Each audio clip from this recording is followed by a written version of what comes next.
Bonjour mes chers élèves, j'espère que vous vous portez bien. Est-ce que vous avez écouté la vidéo? Bien sûr, vous avez réalisé les activités. Très bien, je compte sur vous. Alors maintenant, on commence la correction. Alors prenez la page 106. Le titre de la leçon, c'est les chaînes et les réseaux alimentaires. Alors on commence par les activités de Je découvre. La première consigne, numérote les cases pour désigner qui mange qui. Alors, dans une chaîne alimentaire, quel est le premier maillon? Très bien. Alors, le premier maillon, c'est un végétal. Alors, dans notre exercice, c'est l'herbe. Alors, le deuxième maillon, c'est un consommateur primaire. Qui se nourrit de l'herbe? C'est le criquet. Et le troisième maillon, c'est un consommateur secondaire. Qui va se nourrir de criquets? C'est le crapaud.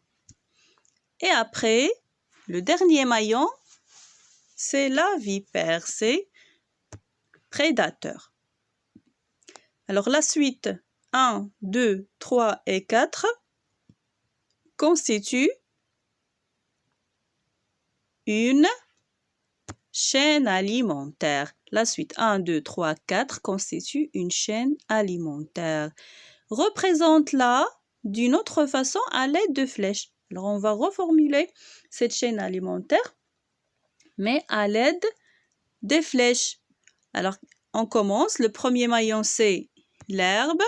Le deuxième, c'est le criquet. Troisième, le crapaud. Et le dernier, c'est la vipère. Alors, on peut dire l'herbe est mangée par le criquet, qui est mangé par le crapaud, et ce dernier est mangé par la vipère. La consigne suivante forme une chaîne alimentaire en utilisant les éléments ci-dessus et ajoute l'aigle.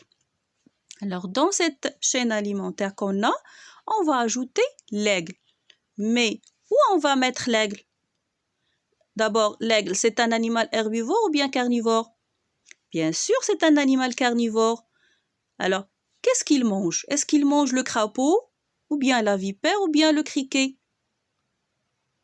Bravo. Alors, l'aigle, c'est un prédateur. Il mange la vipère. Alors, il sera le dernier dans le dernier maillon. Et la chaîne est comme suit. L'herbe est mangée par le criquet, qui est mangé par le crapaud. Lui aussi est mangé par la vipère. Et la vipère est mangée par l'aigle. Alors, plusieurs chaînes peuvent se recouper. On obtient alors si on a plusieurs chaînes qui se recoupent, qu'est-ce qu'il nous donne? On obtient un réseau alimentaire. Très bien. Alors, la question B place sous chaque animal son nom. Il y a le faucon crécelle, la mésange, le mulot et la buse. Donc, le premier animal, c'est le mulot. Le deuxième, le faucon. Le troisième, la buse. Le dernier, c'est la mésange. De quoi se nourrit le mulot? Qu'est-ce qu'il mange? Alors, le mulot se nourrit des graines, des fruits, des racines et des branches, de plantes, ainsi que des insectes en tout genre. Donc, le mulot, c'est un animal qui mange les plantes, il est végétal et insectivore. Il se nourrit des insectes. On passe maintenant à la page 107. Quels sont les consommateurs herbivores? Alors, dans cet exercice, il y a seulement le mulot et la mésange. Mais ces deux animaux ne sont pas totalement herbivores, mais ils se nourrissent aussi des insectes. Ils sont herbivores et insectivores en même temps. Quels sont les consommateurs carnivores? Alors, les consommateurs carnivores ici, ce sont le faucon et la buse. Quels sont les producteurs? Alors, qu'est-ce que ça veut dire producteur? Alors, les producteurs, ce sont des êtres vivants qui produisent leur nourriture lui-même.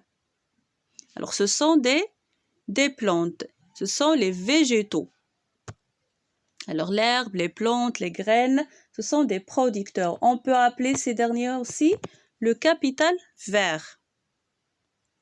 Alors, on passe à moi d'agir. Le premier exercice complète ces chaînes alimentaires. On a les feuilles mortes sont mangées par quelque chose. Alors, qui peut manger les feuilles mortes? On peut dire la chenille, par exemple, les vers de terre, et ainsi de suite. Alors, la chenille est mangée par le mulot, qui est mangé par la chouette. On passe à la deuxième chaîne. On a le plancton. Le plancton, il y a deux types. Il y a de type végétal et de type animal. Mais on va considérer ici les planctons de type végétal. Alors, ce sont les algues, les plantes de la mer. Alors, qui se nourrit des plantes de la mer? Ce sont les poissons. Et les poissons sont mangés par le pélican. C'est un oiseau qui mange les poissons. Exercice 2. Classe dans le tableau les éléments suivants. Gland, lapin, feuilles mortes, blé, chenille, grenouille, lion, mouton, faucon, insectes sous l'écorce, herbe, loup et vipère. On commence par les producteurs, ça veut dire capital vert, ou bien les végétaux. On a les glands, feuilles mortes, blé et herbes. Consommateurs herbivores, ce sont lapins, chenilles, moutons, insectes sous l'écorce. Alors l'écorce, ça veut dire la couche qui se trouve à l'extérieur de l'arbre, comme vous voyez sur l'image. Alors, où vivent des insectes qui s'appellent insectes sous l'écorce. On passe maintenant aux consommateurs carnivores. Ce sont la grenouille, lion, faucon, loup et vipère.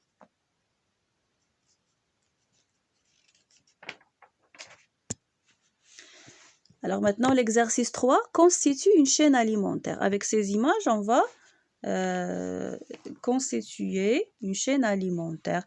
Alors, comme vous voyez, on a 3 animaux. Et on a déjà dit que la chaîne alimentaire commence par un végétal. Alors, vous voyez bien que la guêpe mange ou bien se nourrit de la fleur.